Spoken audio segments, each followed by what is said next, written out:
Easter, with its pastel hues, frosted confections, and jubilant celebrations of resurrection, seems like a season of pure joy. A time when eggs are dyed, baskets brim with sweets, and the world awakens in the soft light of spring. Yet beneath this cheerful facade lies a history far older, steeped in rites of fertility, renewal, and reverence for the forces of nature. Long before Easter's Christian significance, the season was marked by ancient celebrations tied to the rhythms of the earth. It was a time to honour the balance of light and dark, the rebirth of life after the long death of winter. From the hare, a symbol of fertility sacred to the goddess Aostra, to eggs representing creation itself, these practices carried meanings that whispered of a world where humanity's survival depended on the mercy of the natural world.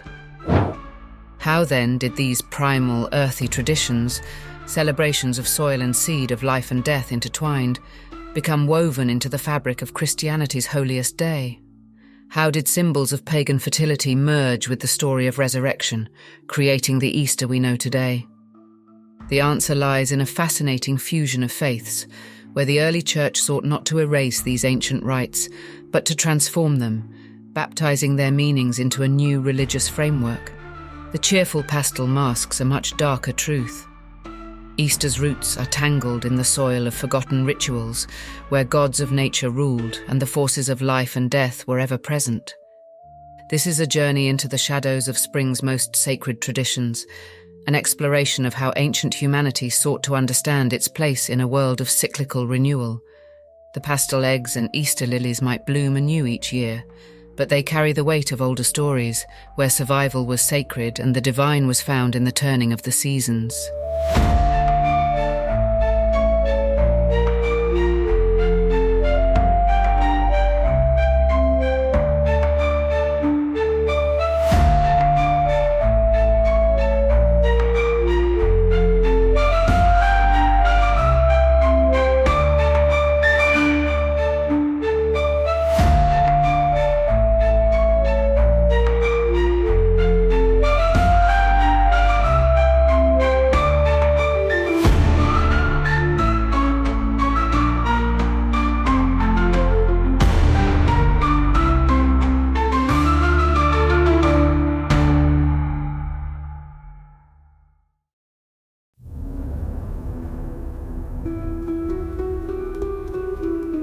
The spring equinox, a fleeting moment when light and dark hold each other in perfect balance, has captivated humanity for millennia.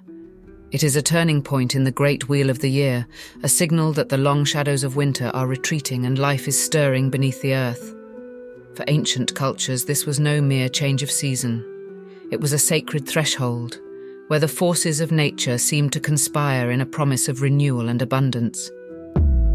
In Babylon, the equinox was celebrated with Akitu, a festival that honoured Marduk, the god of creation, and marked the renewal of cosmic order.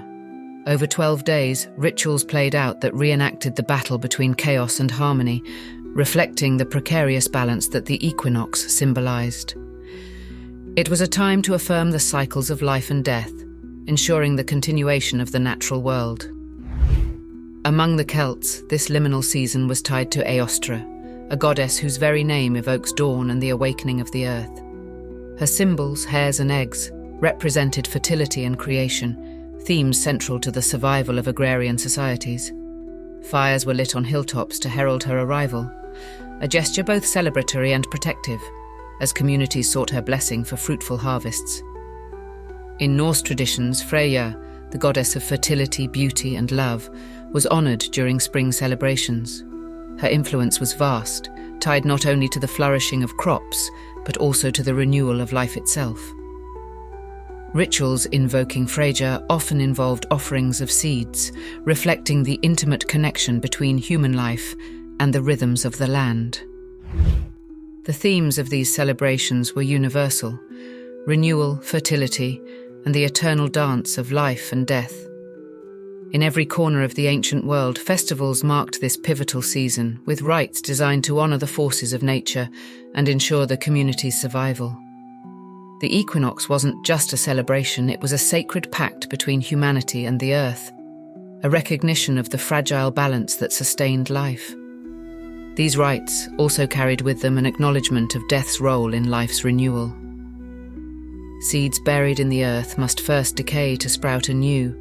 The cold grip of winter must loosen to allow spring's warmth to return. Life, death, and rebirth were not separate. They were a cycle, each phase necessary and divine. It was within this fertile ground of belief that the early church would later plant the seeds of Easter. But before that transformation, these rites stood as testaments to humanity's relationship with the natural world, where gods and goddesses ruled over the cycles of creation. Their echoes remain, woven into traditions that have long since forgotten their origins, yet still carry the weight of ancient reverence. When Christianity began its slow and steady expansion, it encountered a world deeply rooted in seasonal rhythms and ancient rituals. The Church, recognizing the power of these traditions, chose not to eradicate them outright, but to adapt them, weaving its own theology into the fabric of pagan belief systems. Easter, as we know it, was born from this careful fusion. The timing of Easter was no accident. The Church calculated its date to align with the spring equinox and the first full moon thereafter, mirroring the celestial markers that governed pagan festivals. This alignment ensured that Easter would resonate with the rhythms already etched into the lives of converts, making the new faith more accessible and familiar. Central to this strategy was the resurrection narrative, which echoed the cyclical themes of rebirth found in pagan mythology. Eostre, the Germanic goddess of spring, was already associated with life's renewal and the return of warmth and light. Her symbols, the hare and the egg, represented fertility and creation, themes that found a natural parallel in the Christian story of resurrection. By placing Christ's victory over death within the context of spring's awakening, the Church offered a seamless transition for those steeped in older traditions. Similarly, the Greek myth of Persephone lent itself to this synthesis. Persephone's descent into the underworld and her return to the surface mirrored the dying and rising cycles of nature, a theme deeply resonant with the Christian narrative of death and resurrection. In adapting these stories, the Church preserved their power while reinterpreting their meaning, transforming symbols of the earth's renewal into emblems of spiritual salvation. The fusion extended beyond theology to practice. Pagan rites celebrating the return of fertility, planting seeds, lighting fires, and offering gifts to deities were reframed as Christian rituals.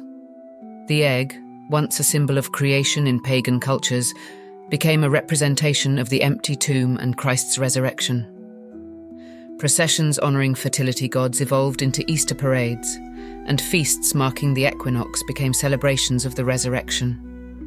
This blending was not without tension. Early Christian leaders often debated the extent to which pagan practices could be incorporated without compromising the faith's purity.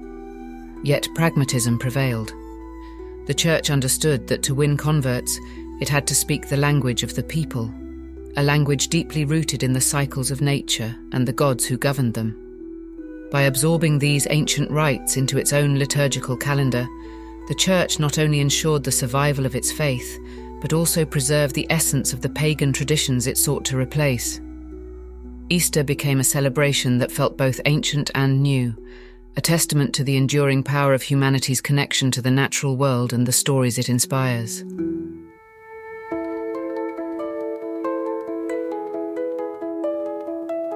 Beneath the cheerful guise of the Easter bunny lies a symbol steeped in ancient lore, a creature far older than chocolate eggs and springtime pageantry. The hare, swift and elusive, held profound significance in pagan cultures, particularly those tied to the rhythms of the earth. It was not merely an animal, but a sacred emblem of fertility, rebirth, and the cyclical nature of life. The hare's sacred status is most famously linked to Eostre, the Germanic goddess of spring and fertility.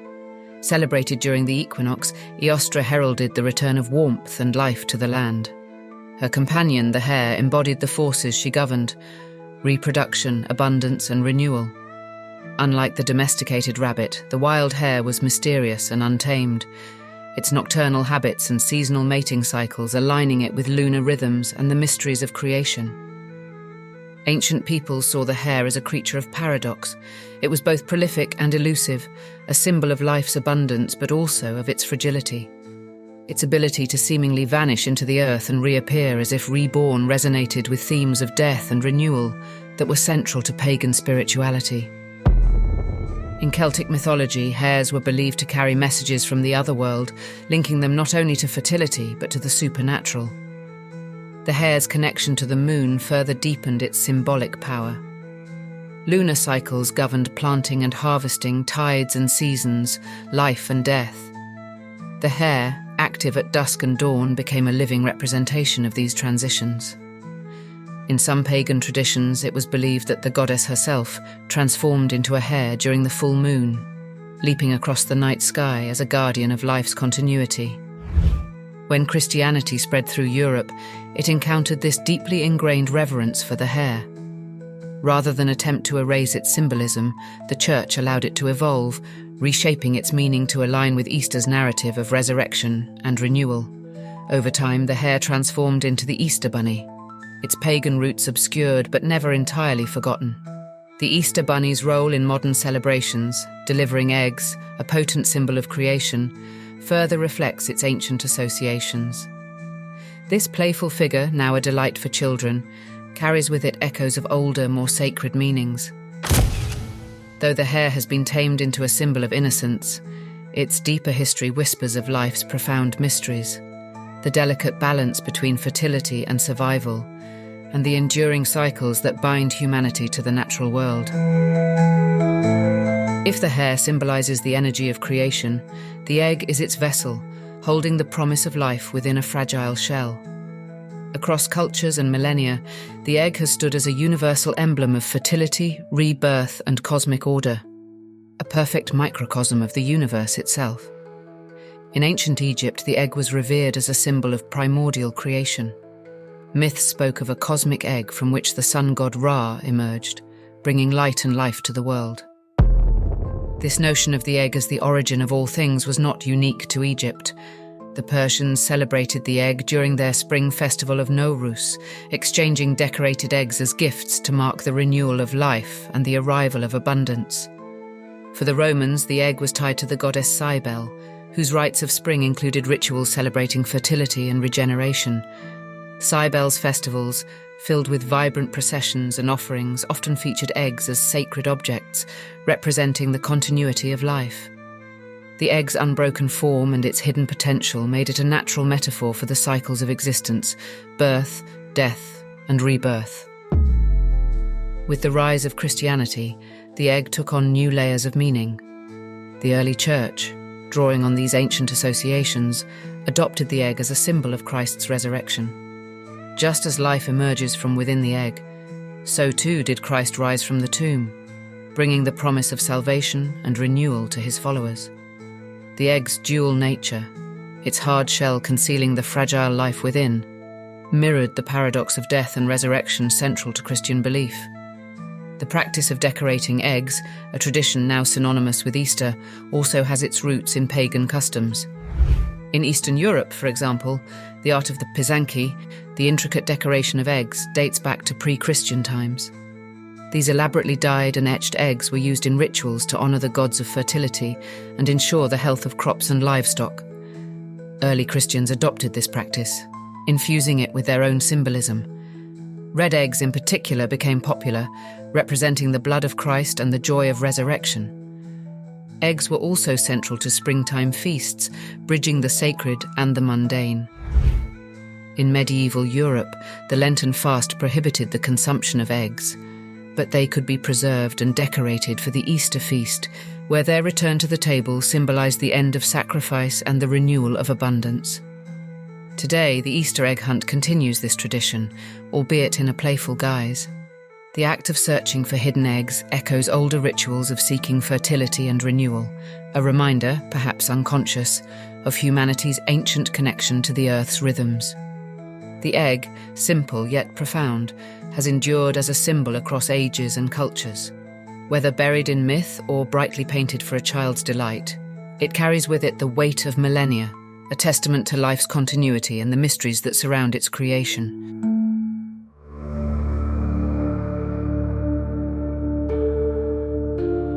Spring, with its blossoms and green shoots, seems a gentle time of renewal, but its ancient rites often carried a darker edge. The promise of fertility and abundance demanded offerings to the gods, sometimes gifts of grain or wine, but in darker traditions the offering was human. These sacrifices were not acts of cruelty but of necessity, born from a belief that life could only thrive if death paid its price. Among the most infamous spring rites was the Celtic tradition of the wicker man, a towering effigy filled with offerings to the gods. According to Roman accounts, human sacrifices were placed inside the wicker man, their deaths ensuring the renewal of the earth and the prosperity of the tribe. The act was both brutal and sacred, a ritual acknowledgement that life and death were inseparable, that one could not flourish without the other's surrender. This concept of sacrifice is deeply tied to the agricultural cycle. The seed, buried in the ground, must decay to bring forth new life. For ancient peoples, the earth itself seemed to demand a reflection of this process, a symbolic death to renew the land. These rites were acts of devotion and desperation, a pact between humanity and the unseen forces that governed existence. The Christian story of Christ's crucifixion and resurrection mirrors these themes of sacrificial death and renewal. Just as the wicker man's offerings were meant to bring life to the community, Christ's sacrifice is framed as an act of salvation, bringing spiritual life to all humanity. The cross, like the wicker man, became a symbol of death transformed into renewal, a bridge between suffering and redemption. This parallel is no coincidence. The early church, seeking to connect its theology with existing pagan beliefs, adopted the language and symbolism of these rites, reinterpreting them within a Christian framework. The dark ritual of the wicker man found new life in the story of the Passion, its themes of sacrifice and rebirth woven into the Easter narrative. Yet the echoes of these older rites remain.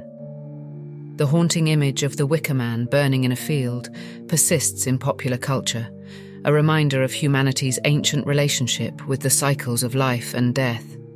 Beneath the surface of Easter's joy lies a history steeped in the primal need to honour and appease the forces of nature, a tradition both beautiful and terrifying.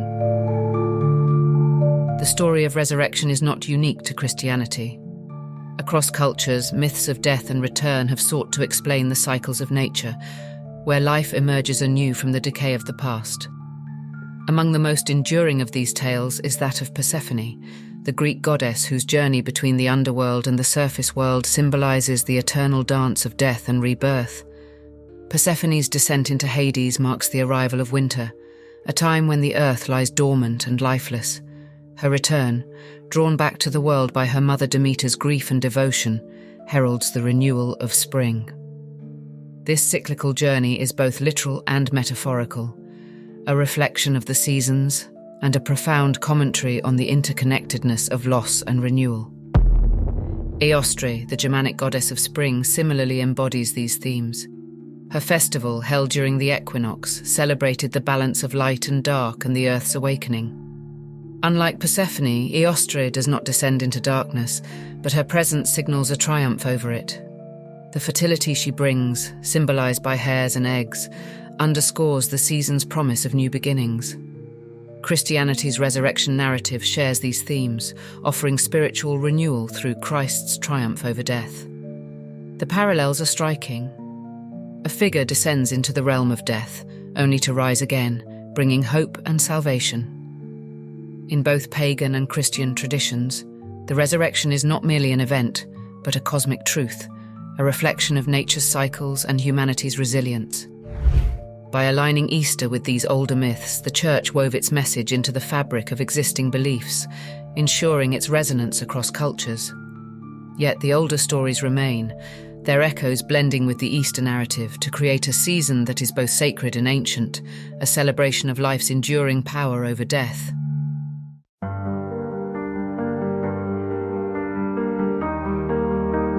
Spring, after the long famine of winter, brought with it a celebration of life's return. Across ancient cultures, the arrival of warmth and fertility was marked with feasts, joyful gatherings that honoured the gods and expressed gratitude for survival. These springtime meals were not merely indulgences, but sacred rituals, offerings of abundance to ensure continued blessings. For the Celts, the feasts of Beltane signalled the start of the fertile season. Held at the beginning of May, these gatherings were filled with roasted meats, breads, and early spring vegetables, all cooked over roaring fires that symbolised the sun's strengthening power. Communities shared food as a collective offering to deities of fertility, asking for bountiful harvests and healthy livestock. The feasts were also acts of defiance, reminders that the dark grip of winter had been broken and life could begin anew. In the Roman Empire, the festival of Floralia celebrated Flora, the goddess of flowers and fertility. The feasts were wild, filled with honeyed cakes, fresh fruits and wine, offerings that honoured the blooming earth. Revellers adorned themselves in garlands, danced through fields and toasted to the season's promise of renewal. The communal nature of these events fostered not only gratitude, but also a deep sense of connection between the people and the land. The Persians, too, held grand feasts during Nowruz, their New Year celebration tied to the spring equinox. Tables were laden with symbolic foods, greens for renewal, eggs for creation, and sweets for happiness. Nowruz was a time to honour the rebirth of the world, a shared act of gratitude that spanned households and generations. When Christianity began to absorb these pagan customs, the spring feast evolved into Easter meals. The joyous consumption of lamb, eggs, and sweetbreads, now staples of Easter dinner, echoes the offerings made to pagan gods of fertility and renewal. Lamb, for example, was not only a symbol of Christ as the Lamb of God, but also a traditional sacrificial animal in both Jewish Passover and pagan spring rites. Easter's focus on communal meals reflects the ancient belief that food was a bridge between humanity and the divine. Sharing a feast was more than sustenance. It was a sacred act, one that reaffirmed the bonds of community and celebrated life's triumph over death. Today, the remnants of these ancient customs persist in modern Easter traditions. From ham and lamb dinners to chocolate eggs and hot cross buns, the foods we enjoy at Easter carry echoes of older, deeper meanings. These meals are not just celebrations, but acts of continuity, threads that tie us to the rituals of renewal that have marked spring for millennia. The jubilant processions and colourful parades of Easter have their roots in the ancient festivals that heralded the arrival of spring. These gatherings, filled with music, dance, and ritual, were more than celebrations. They were acts of devotion, expressions of unity with the forces of fertility and renewal. In their rhythms and pageantry, they carried the hopes of entire communities, channeling the season's transformative energy into acts of collective joy. One of the most vivid examples comes from the Roman festival of Cybele, the Phrygian mother goddess whose rites symbolized life's renewal. Held in late March, the Megalesia festival featured dramatic processions through city streets, where devotees carried sacred statues and performed rituals to honor Cybele's connection to fertility and the natural world. The festival culminated in feasts and theatrical performances, a communal act of reverence and gratitude. In Celtic traditions, Beltane processions marked the transition from winter to summer. Dancers adorned with flowers and greenery led processions through fields and villages, invoking blessings on the land. Bonfires were lit at sacred sites, their flames leaping high into the night, symbolizing the sun's power and the fertility it brought. These processions were deeply symbolic, blending the natural and the divine in acts of public devotion. The Norse honoured Freyja and Freya, deities of fertility, with spring festivals that featured processions and ritualized dances. Communities carried effigies of the gods through fields, a gesture believed to ensure prosperity and growth. These processions, like their Celtic counterparts, celebrated the intertwining of human life with the cycles of nature, a reminder of the divine forces that governed survival. With the spread of Christianity, these traditions were not erased, but transformed. Easter parades, a fixture of modern celebrations, evolved from these ancient rites. In the Middle Ages, Christian processions honouring the resurrection mirrored the pageantry of pagan festivals, incorporating symbols of spring's renewal. Crosses adorned with flowers replaced effigies of fertility gods, and hymns of resurrection echoed the chants of older rites. Today's Easter processions retain the spirit of these ancient celebrations, blending sacred and communal elements. In Spain, Semana Santa, Holy Week, features dramatic processions where participants carry ornate floats depicting scenes of Christ's Passion. The rhythmic music and solemn pageantry harken back to the reverence and devotion of pagan festivals, even as they honour Christian themes. The Easter parade tradition in the United States, popularized in the 19th century, brings a lighter, more festive tone to these rituals. Yet even here, the echoes of older processions remain, communities coming together in celebration, adorned in their finest walking streets in acts of collective joy. These processions, ancient and modern, remind us of the enduring power of public celebration. They channel the hopes and gratitude of communities, marking the passage of seasons and the renewal of life. Whether honouring gods of fertility or the risen Christ, they speak to humanity's need to connect with each other, with the divine, and with the rhythms of the natural world.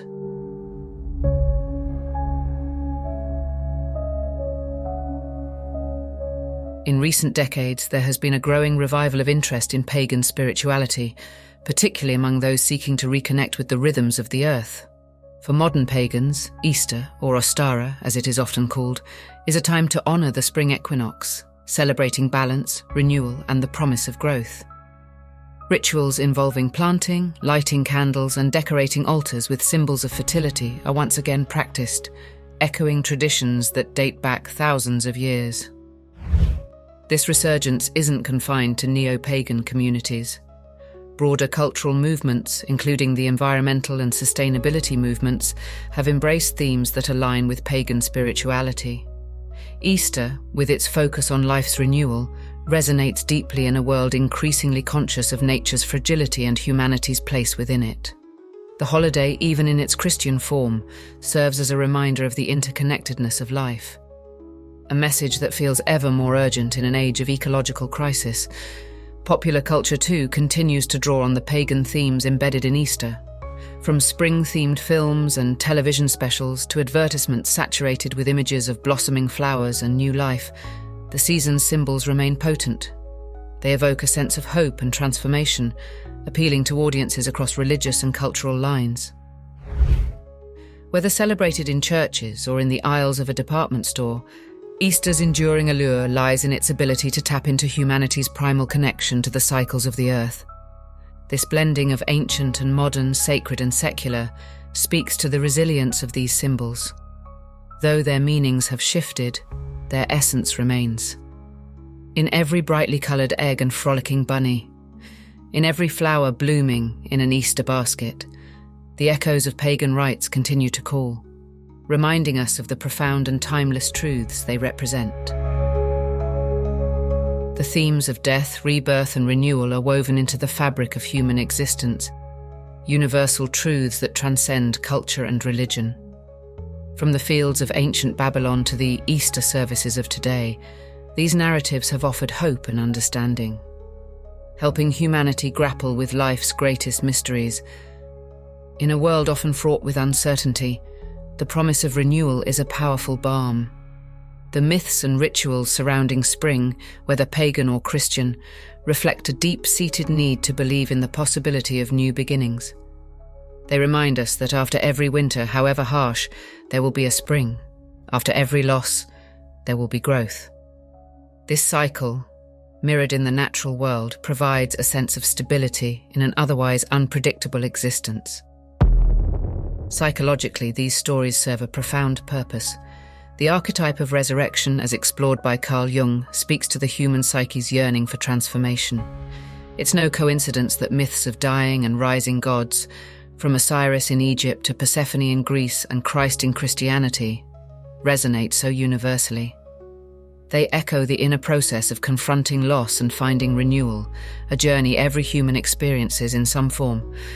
Culturally, these myths provide a shared language for navigating change. Whether it's the planting of seeds in ancient agrarian societies or the celebration of Christ's resurrection in modern churches, these rituals anchor communities, offering meaning and connection. They transform the chaos of life into a narrative, a story that assures us of continuity even in the face of uncertainty. Today, the persistence of renewal myths can be seen in the stories we tell through art, literature, and media. Even secular traditions like New Year's resolutions or spring cleaning echo these ancient themes, reaffirming humanity's constant desire for renewal. Easter, in all its forms, stands as a testament to this enduring need. The power of these myths lies in their ability to adapt and endure. They have crossed millennia and cultures, evolving yet remaining rooted in the same eternal truths. They connect us to our ancestors, to each other, and to the cycles of life that shape our world. In celebrating renewal, whether through the resurrection of Christ or the blooming of spring, we affirm our own capacity to endure and grow. The stories of Easter, both ancient and modern, remind us that life is a cycle, a dance of beginnings and endings. They challenge us to see death not as an end, but as a necessary step toward new life. And in doing so, they offer hope that no matter how dark the winter, the light of spring will return. Easter, cloaked in vibrant eggs and frolicking bunnies, feels like a season of simple joy, a celebration of light after darkness. Yet beneath its cheerful exterior lies a story far older, one deeply rooted in the cycles of life, death, and renewal. What we call Easter is not just a Christian celebration of resurrection. It is a mosaic of ancient traditions, pagan rites, and cosmic truths. This holiday carries the echoes of Eostra's Hare bounding through moonlit fields, of Persephone's return from the underworld, of sacrifices made to ensure the earth's fertility. Its symbols, eggs, flowers, and feasts, tell a tale of humanity's enduring need to make sense of the seasons that shape our lives. From the sacred fires of Beltane to the solemn rituals of Easter Sunday, the thread of renewal winds through the centuries, binding the old to the new. What these stories reveal is that Easter is not simply a religious holiday or a cultural festivity. It is a testament to humanity's unyielding hope. It reminds us that death is not an end, but a transformation, that the darkest winters of our lives can give way to springs of possibility. In celebrating Easter, whether through the laughter of children chasing eggs or the reverence of worship, we honour this eternal cycle.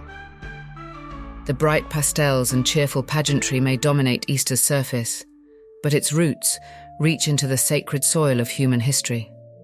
And perhaps that is the real power of this season, a reminder that we are all part of a cycle, one that is as ancient as the earth itself. Life, death, rebirth, it is a story we have always told, and one we will continue to tell as long as the seasons turn.